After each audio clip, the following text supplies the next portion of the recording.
Welcome back to Talk Jamaica here on Talk Jamaica Online Radio. We are streaming live on talkjamaicaradio.com and also on Carib Rhythms Radio. My name is Sanjay Lewis.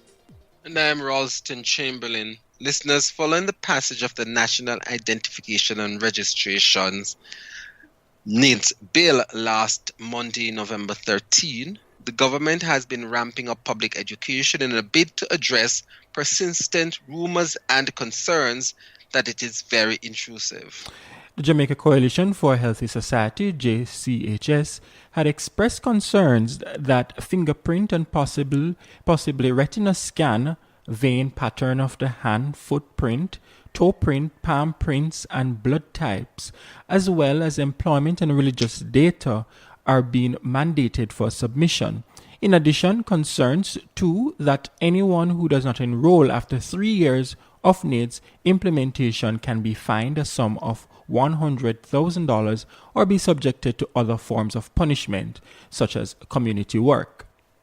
In last week's program, those concerns were discussed. This week, we seek to better understand how NIDS will work, when it is piloted in 2019, what is the intention of NIDS, and what will be required for Jamaica. Well, listeners, to hear more about NIDS, we have with us Chief Technical Director in the Office of the Prime Minister, Jacqueline Lynch Stewart, and we have Wayne Vernon, who is a Project Director of NIDS. That's Warren Vernon. Warren Vernon, I stand corrected. Lady and gentlemen, good afternoon. Good afternoon. Thank you. Thank you. Great. Let me start with you, Miss Lynch Stewart. Tell us, why is it that this national identification is needed? Okay. Currently, we have in Jamaica a number of what is correctly called functional IDs. So many of us who drive have a driver's license. Mm-hmm. Those of us who travel may have a passport. We have a TRN, the tax registration number, a card. We have an NIS card. If those of us who are farmers may have a farmer's card, and many other what is actually the correct, the way in which to express this is a functional ID. There are IDs given by institutions because they have a database of the citizens and they give you an identification with a number for that function. Jamaica does not now have a national ID. Now what that means is that there are segments of our population that have no ID because we have persons within the island who are not yet 18, so can't get the voter's ID. May not be able to have the wherewithal to learn to drive, so they cannot get a driver's license. May not be able to afford a passport, and they're not traveling. May not be farmers, etc., because all of these, as I said, are functional. Yes. So the government has decided to, and by the way, this is not new. This has been discussed for many years. Mm-hmm. But because it was recognized that there is a lack within the society of a national ID. The national ID that is being contemplated to be implemented is going to be free. It's going to all Jamaicans, citizens and residents who are here for 6 months or more, who are residing in the island, will apply to get the national ID. It will, over time, because this is not an event, it's a process, as we implement and enroll over time, what will happen is that you will not need the other functional IDs, but the one ID will be sufficient when you do business with the government. Now, in addition, another benefit of implementing the national ID is that as we move into the more modern world, where persons are doing more and more business online, the government of Jamaica also wants to provide a choice to citizens to do more business online. And the national ID will provide a more secure, it will be give us more security for against identity theft. Let's look at the other IDs that we know, the functional ones that we now have. Driver's license and a passport both have, well, let's start with passport. Passport has a photograph as well and a facial image, okay? Driver's license has a photograph. TRN has no photograph at all, just a number. So is the NIS. In the case of the national ID, what will happen is that apart from the photograph, the facial image, you're going to be required to give what we call a biometric, and it will be the fingerprint. And that makes it more secure. Why? Because two persons can have similar names. Two persons can even have similar names and born on the same day. More than one person can have many features that are similar, but one thing that we'll never ever share, no two people have, not even twins, is your biometric, your fingerprint. And that is what is going to make the national ID far more secure than the other functional IDs that we now have. Right. And I hear you on that. And Jamaicans have a bit of concern, Mr. Vernon, as it relates to the security of the data that will be collected. To the average Joe who is listening now, who may not be following the debates that is happening, how can you tell them that the data will be secured? Well, firstly, and good afternoon to all listeners. Firstly, I must be upfront to say that there is no magic formula or silver bullet to data security. And that is why the government is really taking what we call an all-of-government approach to security, and not just for the national identification system. Because while, as we proceed to introduce this system, it is a system that will be used by all of government and also by the private sector to verify person's identity. So therefore, when I say end-to-end to the common man on the street, is that security in its general terms is about processes and people, where processes, people, and systems, and all of these components, we have to put what we call safeguards in all of these processes to ensure that the services are delivered to the citizens. And when you look at security definitely at the baseline, at the bottom of everything, it's all about procedures. And let us move away from myths to some of the things that we are familiar with on a daily basis. Your smart devices, your cell phone, your laptop, your notebook. You notice periodically these vendors, they push security updates to you because there is no absolute system in the world.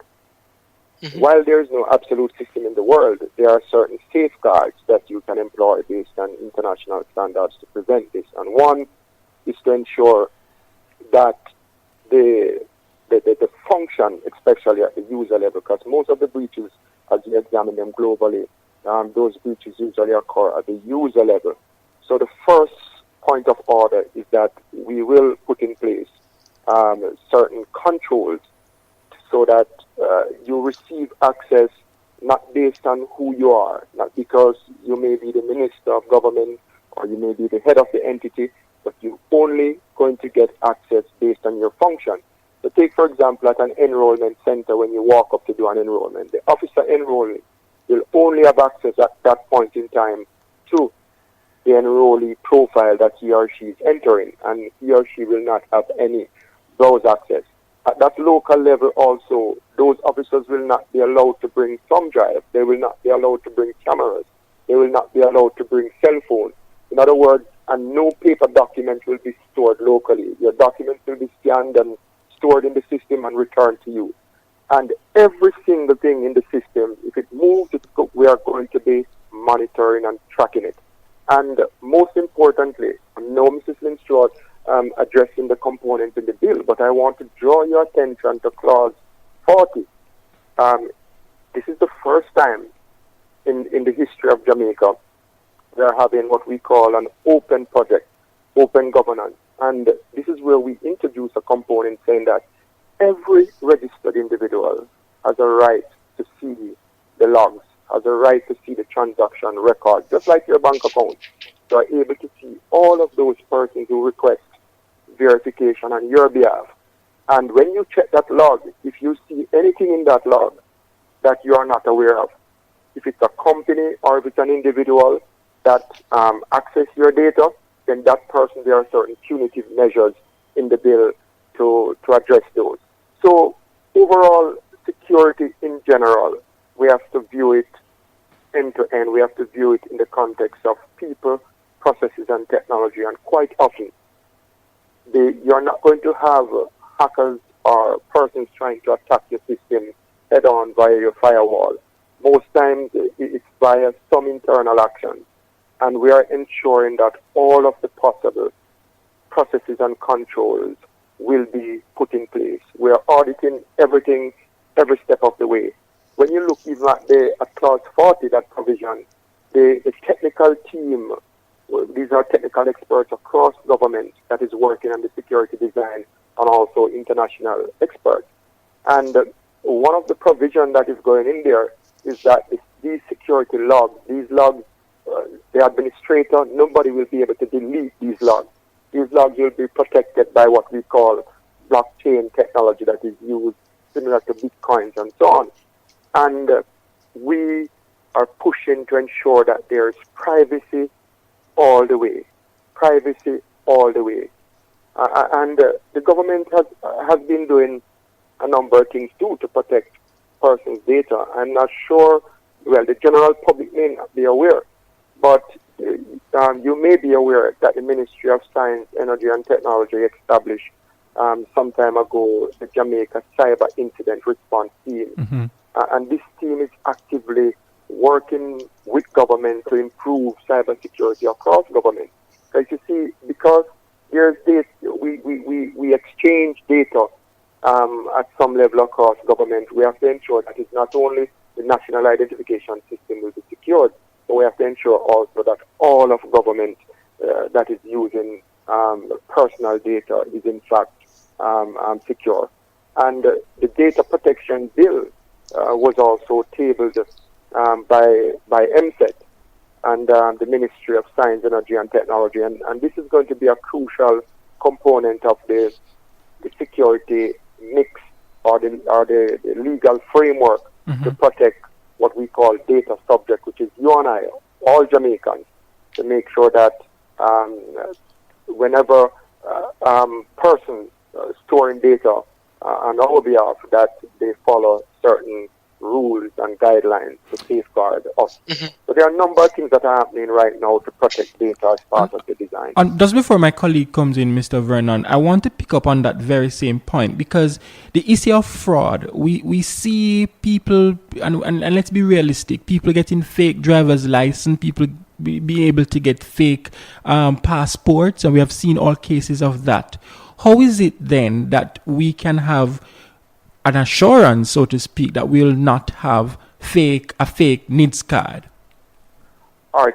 Firstly, Mrs. Lynn Stewart mentioned this earlier, and one of the main reasons why we are capturing minimum 2 biometric facial image on your fingerprint is because we want to create a unique profile for all Jamaicans. And if your profile is already in the system, you can't create another profile. And the idea behind the system is that when the market and the private sector, which is the market and also government, participating in the process to verify person's identity, our recommendation is that they verify a card when it is presented to you against what is stored in our central security system. So don't just take a card and look at the face of it and accept it for what it is. But there's a process and there's a system that you will be able to access, punching that in, and it will return to you a match or a mismatch. So in other words, if what is presented to you on the face of the card, and quite often if it is a fake card, whatever is presented there and you try to do a verification, what will be returned to you is a mismatch. Let me put this to Miss Lynch Stewart. And my question is, and I heard Mr. Vernon speak about it. I heard Mrs. Lynch Stewart speak about the fingerprint, and Mr. Vernon speak about the facial um, image. Are there any other data that will be collected or captured for this NIDS card? The only things that will be captured are the usual things that we capture when you go for any of those functional IDs I mentioned. It would be your name, address, mother's name, father's name, that sort of information. Okay, and then in terms of the biometric, the only biometrics that we are going to be asking for is the facial image, the fingerprint, the color of your eyes, as well as a signature.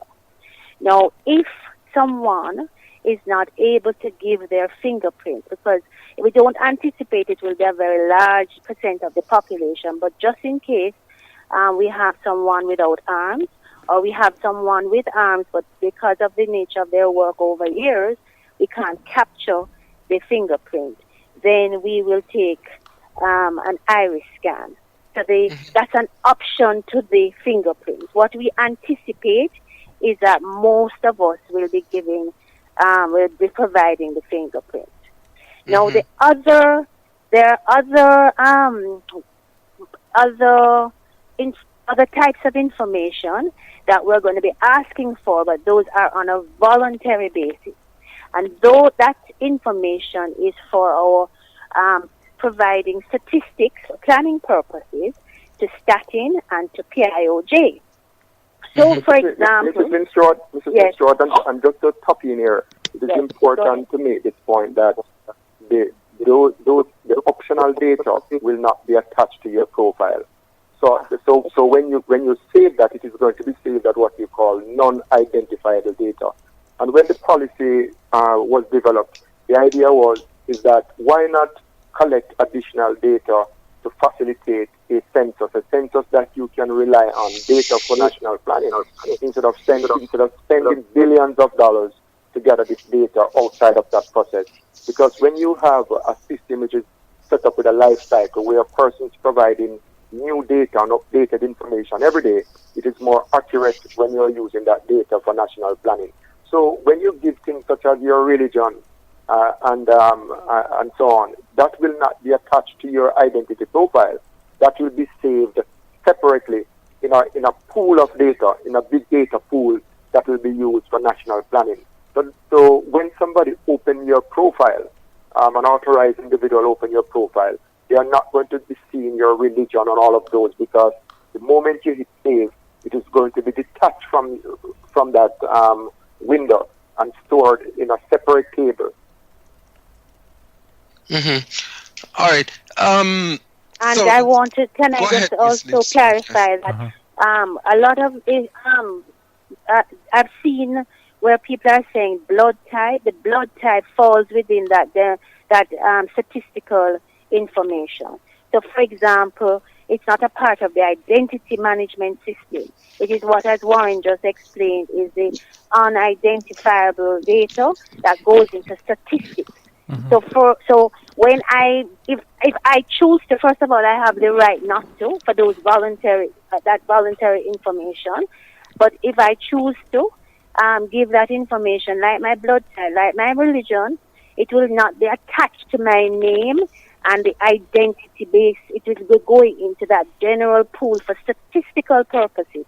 What we hope and is that over time, as people get accustomed to the new system and the information is there, that over time, statin will not have to go and spend the amount of money they now do doing a census.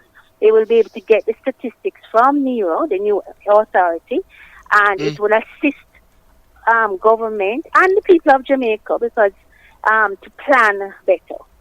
And Mrs. Stewart, it's also important for us to make this point that the biographic data was in fact captured at birth by the RGD. The challenge though with that data is that some of it may not be correct. Still, may be outdated because take, for example, the address that was captured for somebody at age 20 at the point of birth may not be the same address now. So all of that data that we have there on that list is in fact being captured somewhere or maybe captured already. So the only new thing that we are asking for to be able to uniquely identify persons is really the biometric information. And Mrs. Lindstrom made it clear that it's your fingerprint, just as though when you go to the U.S. Embassy or other organizations, and you're asked to provide your biometric information, you provide fingerprint. And the only reason why they do that, they do this because they want to uniquely identify you. They don't want to have one person having more than one passport. You don't want to have one person having more than one ID. You don't want to have one person having more than one TRN. And those are some of the issues that, over time the nation would have faced. Because the moment you're in the market space and you're able to represent yourself multiple times, it is going to be a problem not only for government, but also for businesses and also for the citizens. Because at the lowest level, at some point in time, we do conduct business with other persons and we ask for identity information. And imagine if you're getting the wrong information or if somebody is able to represent him or herself multiple times. It is a huge problem for us as a nation. And the government of Jamaica too, and whatever is affecting the government of Jamaica, it is also affecting us as citizens because we have what we call the portfolio of IDs. Mrs. Lynn Stewart list them earlier. There are so many IDs, and those IDs are very expensive to maintain. Not only are they expensive to maintain for the government, and we are taxpayers, but it's also difficult for us, especially when we are ready to do business, to present so many IDs.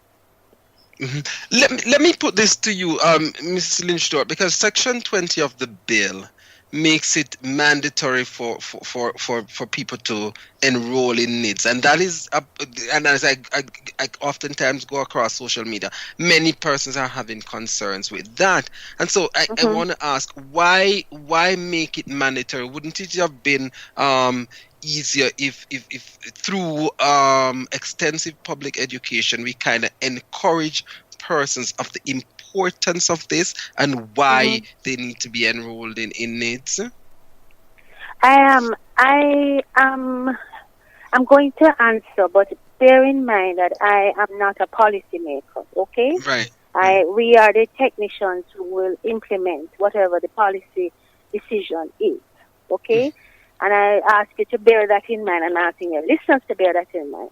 However, based on what the conversations that were taking place around mandatory and non-mandatory, it was felt that if we're going to implement such an important system, spend quite a bit of money doing so, that it would be defeat the purpose if it was a voluntary system. However, what in the conversations, as I said, around this issue, one of the things that was done is that this particular bill has a clause within it that allows for sections to be enforced over time. So the bill, for each section, the bill will not be coming to enforce en bloc, but sections as the project develops and we enroll more and more people. And that is why for the at least minimum the first 3 years, the mandatory sections of the bill with the consequences like the fine and so on will not be enforced. Because we know, first of all, that the project is going to take time to enroll everybody. We can't have 3 million people come and line up one day and enroll them in a day. So that's impossible. And we have to do it in a structured and organized manner, or else we'll put the country into chaos, which we don't plan to do. And there are no punitive measures. Nobody will be going. It will not be placed on your criminal records. Correct. It's important for us to speak. Correct. But at the beginning, the first 3 years, we anticipate that it will not be mandatory at that point. There's no consequence. And that is when we are going to be ramping. Well, we started already, and we will ramp up the public education, show the benefits of it, and hope that the population will enroll. There's going to be a tipping point where we have reached a mass of enrollment, and then the population, our citizens, ourselves, will be advised that, okay, effective maybe 6 months' time, the enforcement is going to start. We're encouraging everybody to please come in the next 6 months and enroll so that you're not caught up in that. And that is the approach that is going to be taken. And I want to emphasize again something Warren just said. Once that enforcement starts, where the mandatory, is enforced, one of the things that the bill provides is that it's not going to be a part of your criminal record, and also if you happen to be fined, the court will have the right to not make it a sentence of imprisonment, but some other method, for example, in lieu of, like community service.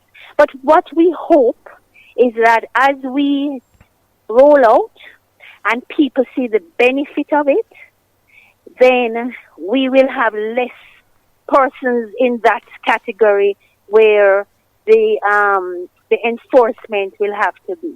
But the bottom line, go ahead. Can you also mention how often the law is subject for review? That is also important. That is also very critical. I agree, Warren, because the law, the bill as it now stands, is that we're going to review after 18 months, which normally I'll share with your listeners. Usually it's between 3 to 5 years. This bill is 18 months. And what will happen is that, and also the project is going to have one of our team members on it doing monitoring and evaluation. So we're not just going to do things and not monitor how we're doing, what we're doing, are we doing it right, are we making any, so we have an M&E person on the project team. May I also add, Mrs. Stewart, add that the review will be done before we go to national rollout. So the pilot with civil servants is also going to inform maybe additional adjustments to make sure that when it gets to the citizens, it is there to serve them, Right. There to serve us, as what I want to say. We are the shareholders and the customers. And this law and this system must serve us. So that is why there will be a review immediately after the pilot before we get to national rollout. So the majority of Jamaicans are not going to enroll until this law is in fact reviewed. Let me ask a question though, because a large number of the persons who listen to our program, they are within the diaspora. And one of the questions that is being asked is, what about persons within the diaspora who may not be able to come to Jamaica to get this card, but they need to do business with, for example, the National Housing Trust, or they need to pay their taxes, etc. Will there be any provisions, Mrs. Lynch Stewart, for those individuals who can't come back to Jamaica for whatever reason, but need to get that card? Well, the same thing applies to the diaspora, right? There will be at least a minimum of 3 years when they will not be, when the enforcement of the mandatory will not be in place. And one of the things that they will be available to the diaspora as well as locally is that you can do pre-enrollment online so that similar to how the U.S. Embassy operates right now. You go on and you do a pre-enrollment, and then you go to the enrollment site. You get an appointment, and you go to the enrollment site to complete. So the diaspora will be able to do pre-enrollment. So, for example, if they know they're coming home for a vacation or on business or whatever, they can go do a pre-enrollment, get an appointment. So when they land, they just go to an enrollment site to complete the exercise. The other thing I want to mention is that those persons in our diaspora who have no business in Jamaica, I mean, they don't have a bank account, and they come as just enjoy, go to family, etc. There's not going to be no pressure on them because they will not be doing business here. But if you are doing business here, then you are going to be required to have the NIN. And finally, what I would like to say in relation to our diaspora, who are very important to us. I mean, there's nobody in Jamaica who doesn't have people abroad. I don't think there's a living soul here who Exactly. doesn't have people living outside of Jamaica. All of us do. And we in phase, after we've completed the enrollment of most of us on the island, then we're going to look at how we can actually have enrollment at the embassies. But that is phase 2 of the project. We're really focusing on those of us on the island first.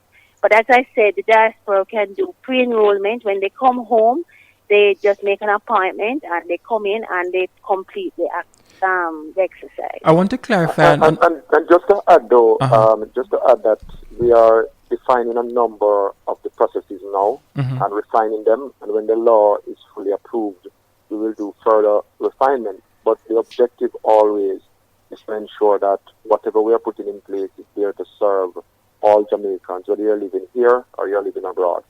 Right. One of the things I want to say, and we really in the project team have taken a decision from day one that we really want it to be very citizen-centric and customer-centric. So everything we do, we look at whether it is going to be, we don't want to put obstacles in the way of our citizens, okay, to do what is required. So we look on it in a very critical way.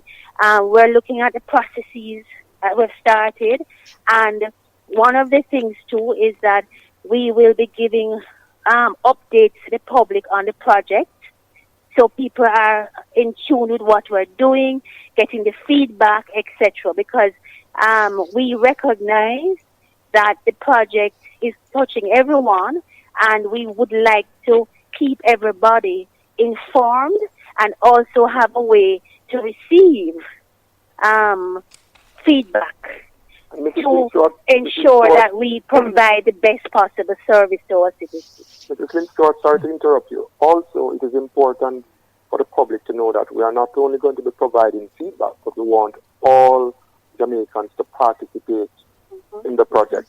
Then we are pushing this as the first open project, where we want all Jamaicans, all our customers and stakeholders to participate in the design and the development and the improvement of this project.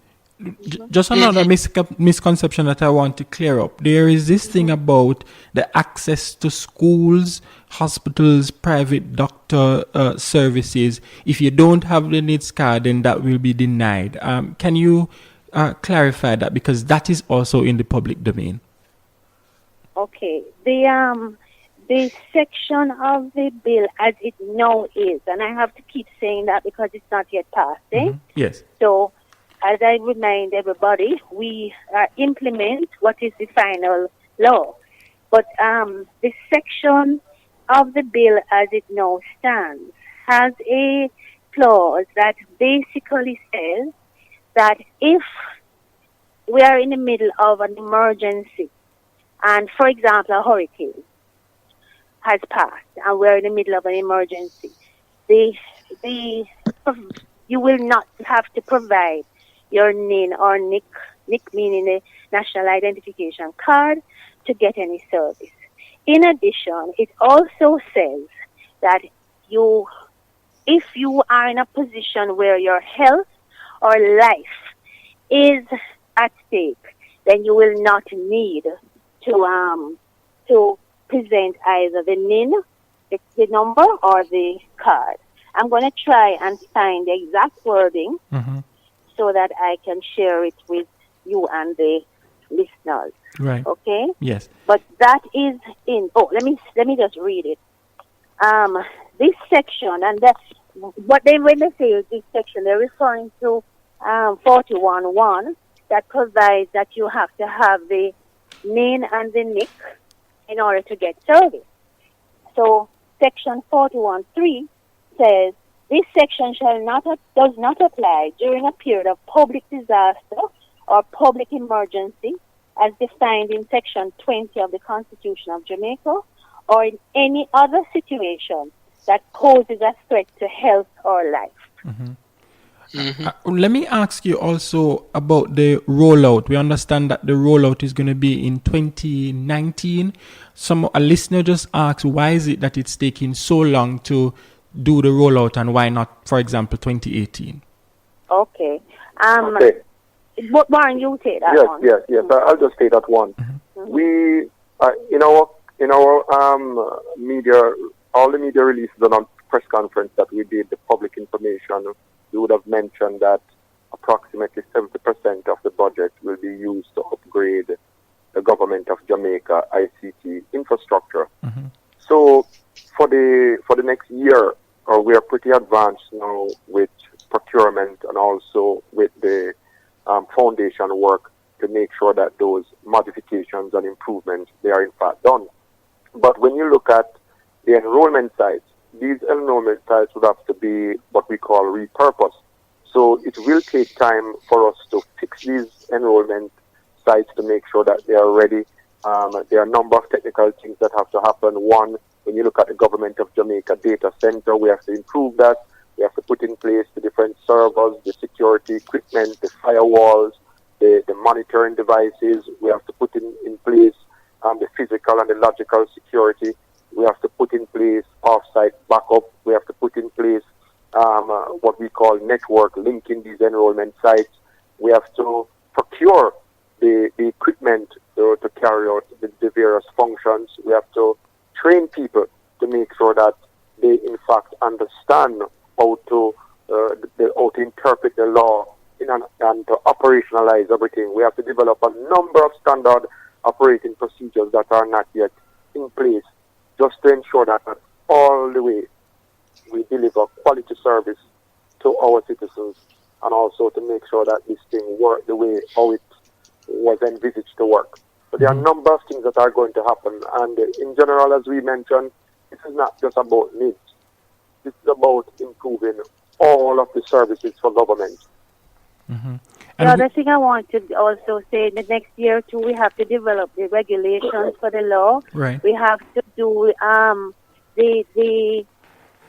basically, there's so much to be done before the first person enrolls. That's really why it appears that there's a delay, and we need that time to do it properly. The reason why the next question might be, so why do we need the law now, and why not just wait until December 2018? We need the legal framework in order for us to continue doing the project work.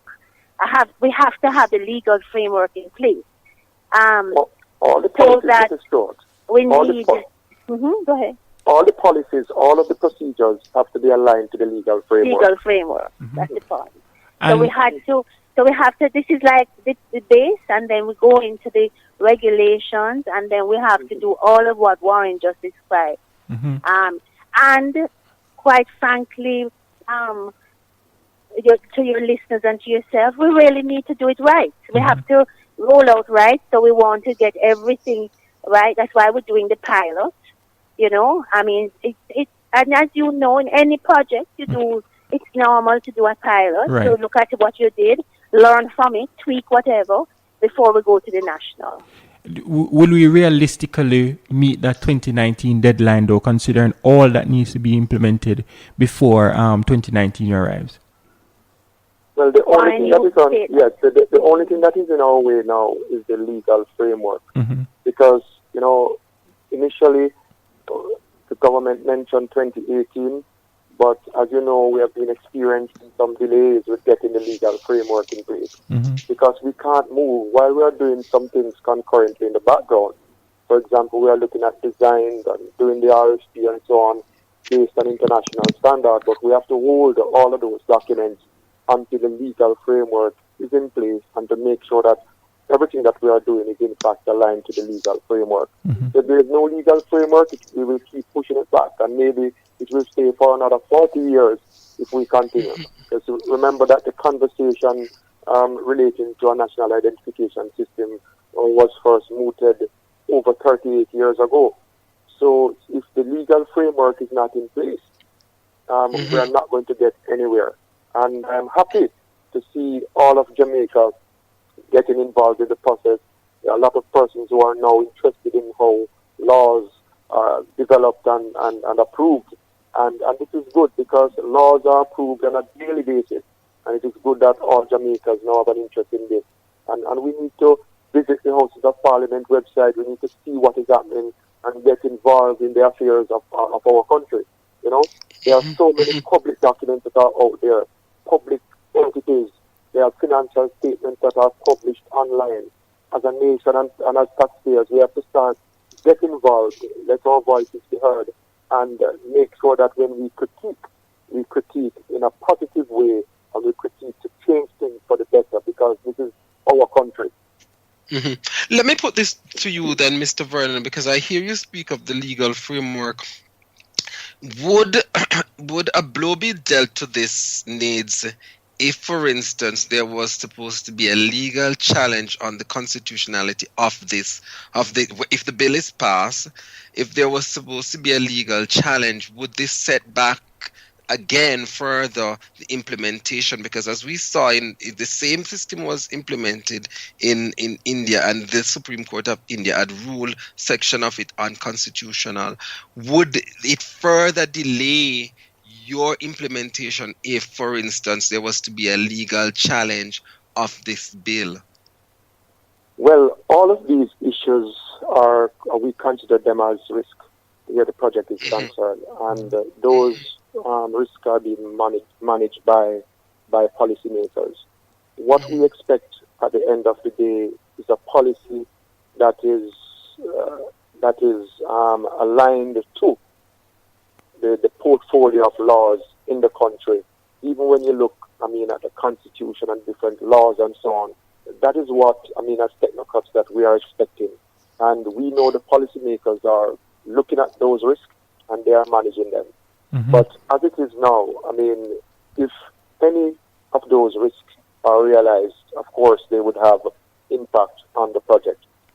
And finally, Ms. Lynch Stewart, if individuals want to get more information, because it seems like Jamaicans are actively involved in this one, they want more information about NIDS, where can they go, website, etc., that they can get this information?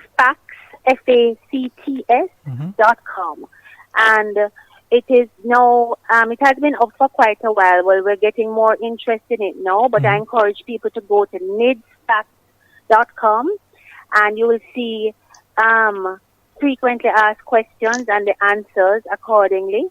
And we keep it updated because, as I had mentioned before, the law is not yet passed, so it is based on what it is now, the bill. If there are any further changes in the law, then it will be updated. Follow us on Twitter too. Follow us on Twitter and tweet about it, make suggestions. We are looking at all of them and we are taking all of your suggestions into consideration. So please get involved. Thank you so much for being on the show. Very, very informative session. Jacqueline Lynch Stewart, she's the Acting Chief Technical Director in the Office of the Prime Minister, and Warren Vernon, Project Director of NIDS. Thank you so much for being on the show. Thank you so much. Thanks for having us. Yes, thank you very much. Okay. Good.